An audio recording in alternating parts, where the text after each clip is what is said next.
Most people have been taught that understanding grows in a straight line. You encounter a problem, gather information, think carefully, and eventually arrive at an answer. That process works well for many things. It works when the question already fits inside the limits of your current understanding. It works when the answer belongs to a category your mind already knows how to recognize. But there are moments when that process stops working, and those moments often feel far more personal than they actually are. You may notice something interesting when you begin approaching one of those moments. Your thinking does not simply become uncertain, it becomes repetitive. You find yourself returning to the same question again and again, hoping that one more attempt will produce the clarity that the previous attempt did not. The mind begins circling because it assumes the answer must already exist somewhere within its current structure. It keeps searching the same room because it has not yet realized the door is elsewhere. This is why people often mistake limitation for failure. They assume that if more effort is not producing more understanding, then something must be wrong with them. Yet the opposite is frequently true. Sometimes increased effort reveals the boundary of the system being used. The harder you push against the edge, the more visible the edge becomes. What feels like collapse is often exposure. Consider how a map works. A map is incredibly useful until you reach territory that was never included on it. At that point, the map has not become bad. It has simply reached the limit of its design. Continuing to stare at the map will now reveal what lies beyond its borders. The map can guide you to the edge, but eventually direct experience must continue the journey. The same thing happens within thought itself. Your mind creates internal maps of reality from everything it has seen, learned, remembered, and concluded. Those maps allow you to navigate daily life efficiently. They help you recognize patterns quickly. They help you predict outcomes. They help you maintain a coherent sense of identity. Yet every map contains assumptions, and every assumption creates a boundary. What most people call certainty is often familiarity. They know how to move through a particular pattern because they have moved through it many times before. Familiarity creates comfort, and comfort creates confidence. But confidence and completeness are not the same thing. A person can become extremely confident within a structure that remains profoundly limited. This is why encountering a genuine limit often feels strange. The experience rarely arrives with a sign announcing itself. Instead, it appears as confusion that refuses to disappear. It appears as questions that remain alive after repeated examination. It appears as a growing sense that old explanations are somehow insufficient, even though they may still be partially true. Something begins pressing against the edges of the framework. Many people respond by gathering more information. Sometimes that helps. Other times it creates a new problem. They collect additional explanations without realizing that all of those explanations were produced by the same underlying structure. The content changes, but the perspective generating the content remains unchanged. The room becomes more crowded, yet no new doorway appears. You may have experienced this yourself. Perhaps there was a period when every answer seemed to generate another question. Perhaps ideas that once felt complete suddenly felt unfinished. Perhaps you found yourself unable to explain what was changing because the change itself was occurring beneath the level of explanation. The experience can feel frustrating because language tends to arrive after transformation begins, not before. That observation matters more than it first appears. We often assume understanding causes change. In many situations, change causes understanding. Something shifts within perception long before the mind develops the vocabulary necessary to describe it. The person senses movement before they can define the direction. They feel the pressure of expansion before they understand what is expanding. This is one reason people become concerned when their normal thinking patterns stop producing normal results. They assume the system is malfunctioning because the familiar outputs are disappearing. Yet, if the same system is encountering something larger than its previous range, familiar outputs are exactly what should begin disappearing. The old answers were designed for the old territory. Notice how different this perspective feels. Instead of asking why the mind is failing, we begin asking what the mind is encountering. Instead of treating confusion as evidence of weakness, we can treat it as information. Confusion becomes meaningful. It becomes a signal that the current framework may be reaching the boundary of its usefulness. That does not make the framework wrong. It simply means growth may require more than repetition. The mechanism is surprisingly practical. Every framework filters reality. It highlights certain things while ignoring others. It organizes experience into manageable categories. That organization is necessary because no mind can process everything at once. Yet every filter eventually hides something that becomes important. The moment hidden information becomes demanding attention, the existing structure experiences strain. That strain is often interpreted negatively because it interrupts certainty. Human beings naturally prefer coherence to ambiguity. We like knowing where we stand. We like understanding what things mean. We like feeling that reality behaves according to rules we recognize. Yet many of the most significant expansions in understanding begin with a period where certainty becomes temporarily unavailable. You can observe this pattern in ordinary life. A child eventually discovers that the world is larger than their early assumptions. An adult discovers that success does not solve every problem they expected it to solve. Someone enters a relationship believing they understand love and later realizes there were entire dimensions they had never considered. Again and again, growth begins when an old map reaches its edge. The interesting part is that the edge itself often becomes visible before the new territory does. This creates a unique experience. A person knows something is incomplete, yet they cannot clearly see what is missing. They know their previous conclusions no longer contain the whole picture, yet they cannot immediately replace those conclusions with something better. They stand between frameworks, that in between spaces where many people become impatient. They want immediate replacement. They want the old certainty removed and the new certainty installed in the same moment. But understanding rarely develops that way. The mind must learn to recognize what it could not previously recognize. New perception requires more than new information. It requires new capacity. You may notice that the deeper challenge is not intellectual at all. The deeper challenge is remaining present while understanding reorganizes itself. It is tolerating unanswered questions without rushing toward premature conclusions. It is allowing perception to widen before demanding that every observation fit neatly into a familiar category. That process often feels slower than the mind prefers. Yet there is something valuable hidden within that slowness. When understanding develops gradually, it tends to reach deeper levels of the person. Quick answers often satisfy curiosity. Genuine expansion changes orientation.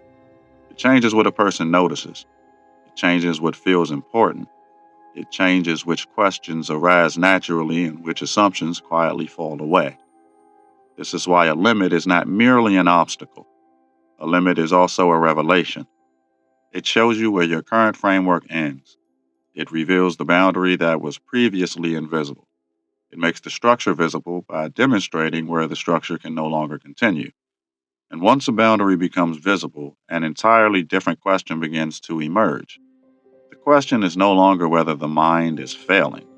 The question becomes what the mind is being invited to see that it could not see before.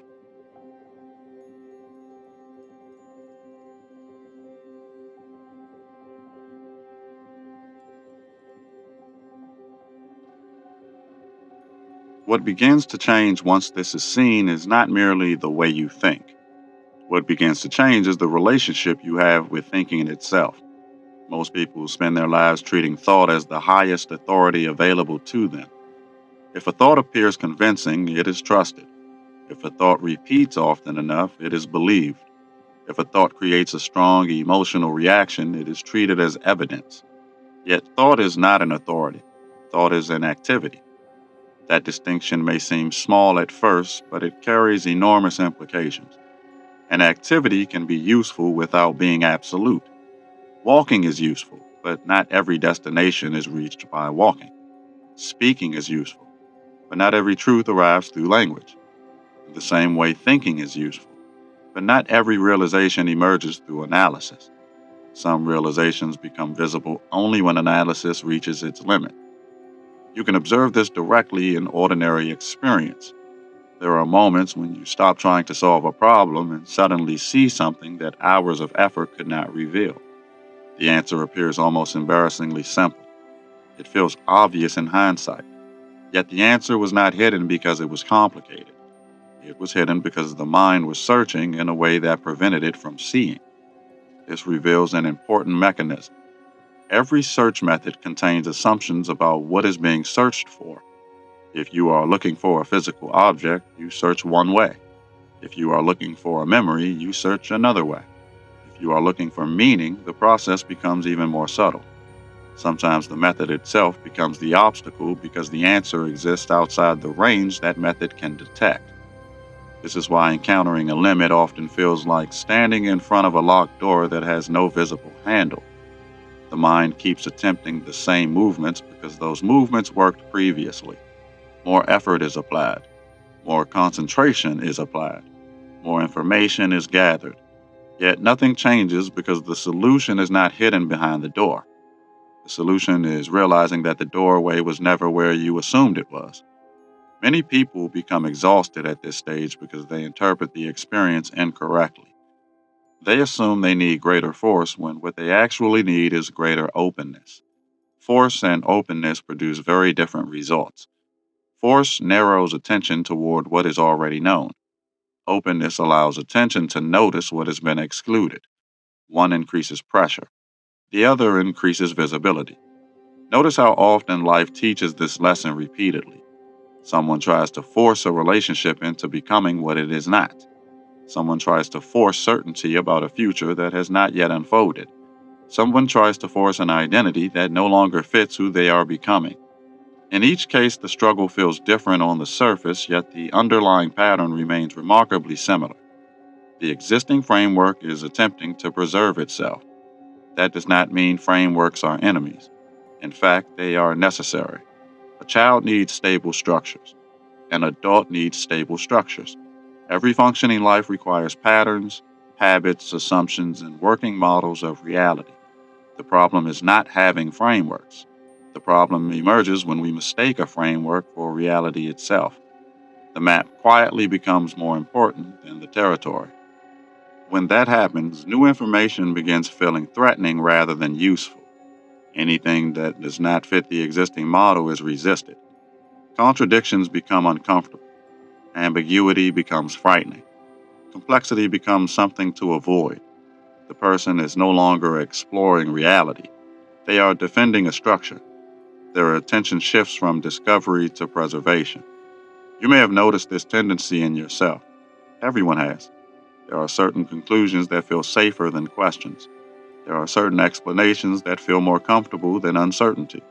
There are certain identities that feel easier to maintain than re-examine.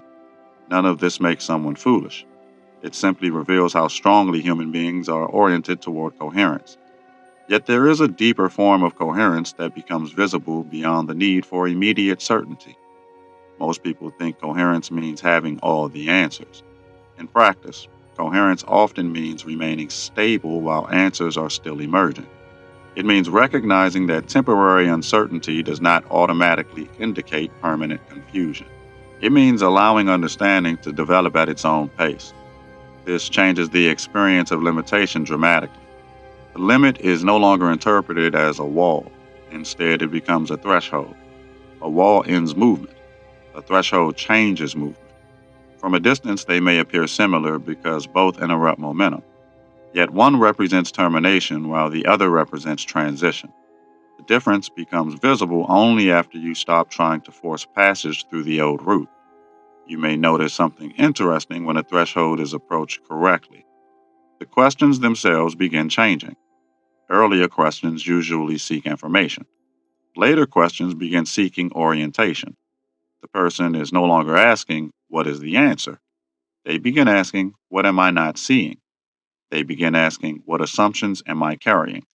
They begin asking, "What becomes visible if I stop demanding that reality conform to my expectations?" Those questions create a different quality of attention.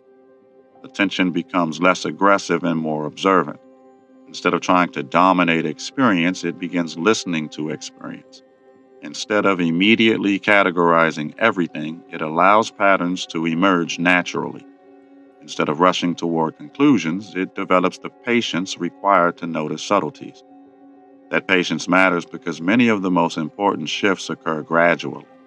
We often imagine transformation as a dramatic event. Sometimes it is. More often, it resembles a slow adjustment of vision. At first, nothing appears different, then certain patterns become easier to notice. Then relationships between those patterns become visible. Eventually, you realize your entire perspective has changed, even though no single moment seemed large enough to explain it. This is why genuine growth can be difficult to describe while it is happening. The person undergoing the change often struggles to articulate it. They know something is different. They know old assumptions no longer feel complete. They know reality appears wider than before. Yet the new understanding has not fully organized itself into language. The experience arrives first. The explanation arrives later. Many people become concerned during this phase because they expect understanding to feel solid immediately. Instead, it often feels fluid. Familiar conclusions loosen before new conclusions stabilize. Old certainties become less convincing before deeper certainties emerge. The transition can feel uncomfortable because the mind naturally prefers finished structures to evolving ones. Yet this discomfort contains information. It reveals that growth is occurring at a level deeper than intellectual agreement. If only information were changing, the process would be simple. But perception itself is changing. The way reality is being interpreted is changing. The assumptions that quietly organize experience are changing. That kind of transformation cannot be rushed because it involves far more than acquiring new ideas. What becomes especially interesting is that the farther someone moves into this process, the less concerned they become with collecting answers. Answers still matter, but they are no longer treated as the final goal. The focus gradually shifts toward developing the capacity to see clearly. A person begins realizing that better perception naturally produces better understanding. The quality of seeing becomes more important than the quantity of conclusions. From that perspective, the limit that once seemed frustrating begins revealing an unexpected gift. It exposed a boundary that otherwise might have remained invisible for years. It revealed assumptions that were operating silently beneath awareness. It interrupted automatic patterns long enough for deeper observation to become possible. What originally appeared to be an obstacle begins looking more like an invitation. Once an invitation is recognized as an invitation, a new possibility quietly enters the picture. The question is no longer what exists beyond the limit. The question becomes who you are when you stop mistaking the limit for the edge of reality itself.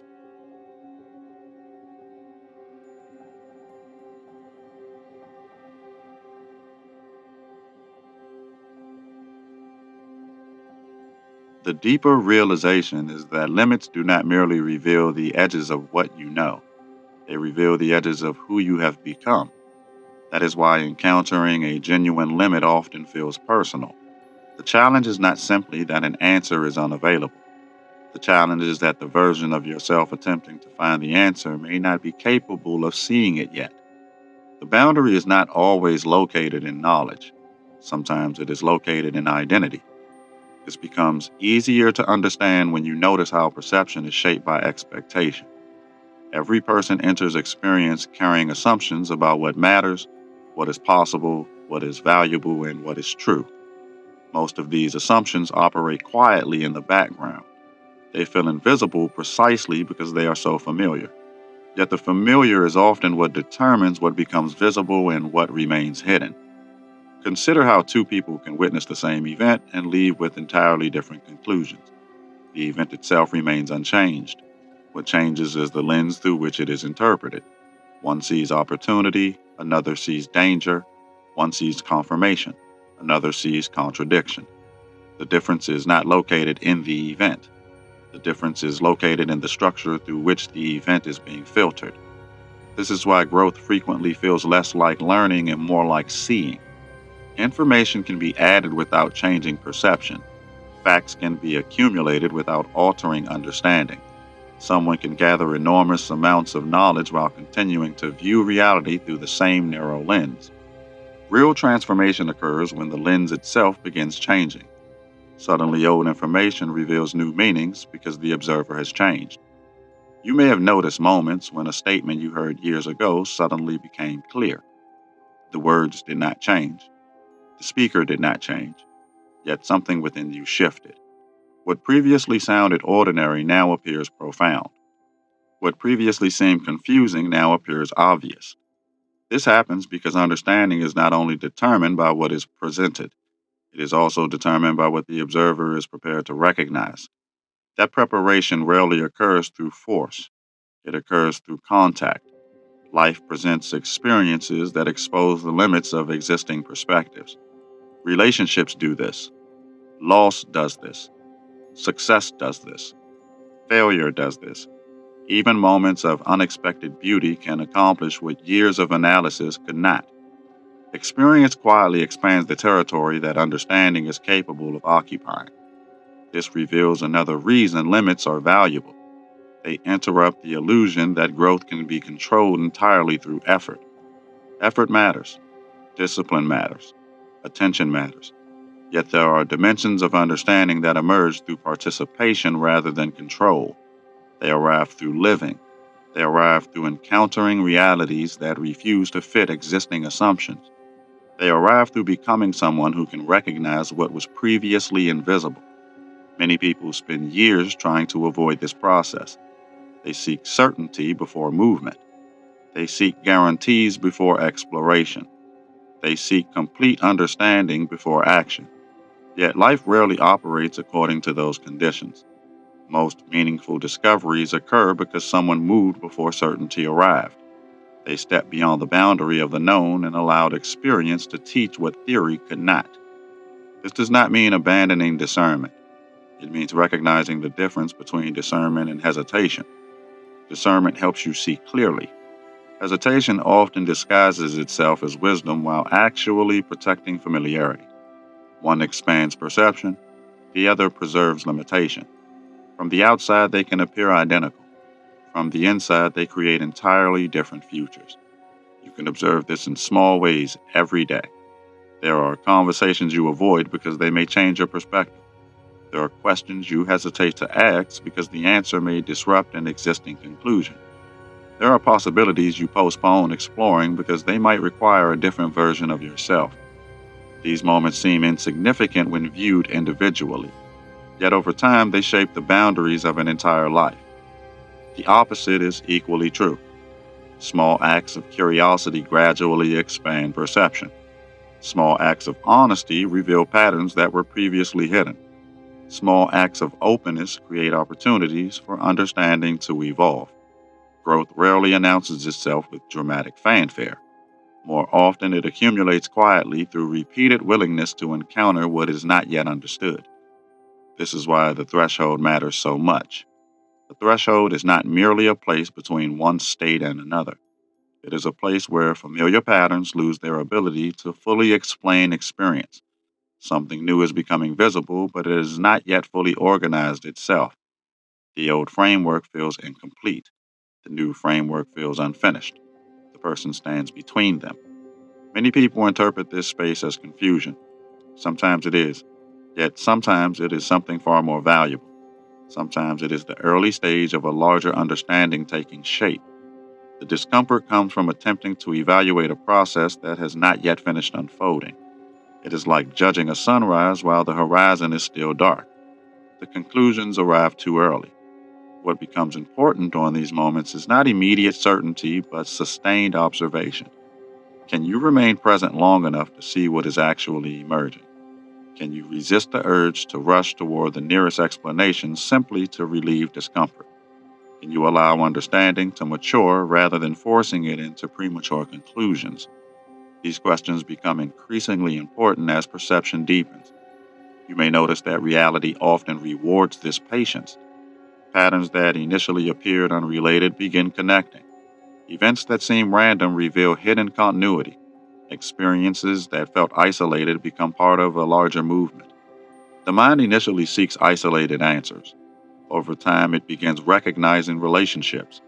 Understanding becomes less about individual conclusions and more about the patterns that connect them. This shift changes how limits are experienced. Early in life, a limit feels like rejection. Later, it begins feeling like instruction. Instead of asking why the limit exists, you begin asking what the limit reveals. Instead of seeing obstruction, you begin seeing information. The boundary becomes a teacher, not because it provides answers directly, but because it reveals where deeper seeing is required. Eventually, you realize that many of the limits you encountered were not preventing growth. They were directing growth. They guided attention toward assumptions that required examination. They exposed habits of perceptions that had become invisible through familiarity. They revealed where understanding had stopped evolving. What appeared restrictive was often quietly educational. From this perspective, the question changes again. The goal is no longer to eliminate every limit. The goal becomes learning how to meet limits intelligently. Some boundaries are meant to be respected. Some are meant to be expanded. Some are meant to be crossed entirely. Wisdom emerges through learning the difference rather than treating every boundary the same way. And perhaps this is where the most interesting possibility begins to appear. If every genuine limit reveals something about perception, identity, and understanding, then the next boundary you encounter may not simply be showing you where something ends. It may be showing you where a larger way of seeing is waiting to begin. If this transmission resonated, the spiral continues. You did not arrive here by chance, and you do not leave unchanged. More teachings are unfolding across the Vaharat library, each one meeting you where you are, not where you think you should be. Follow resonance. The next threshold is already listening.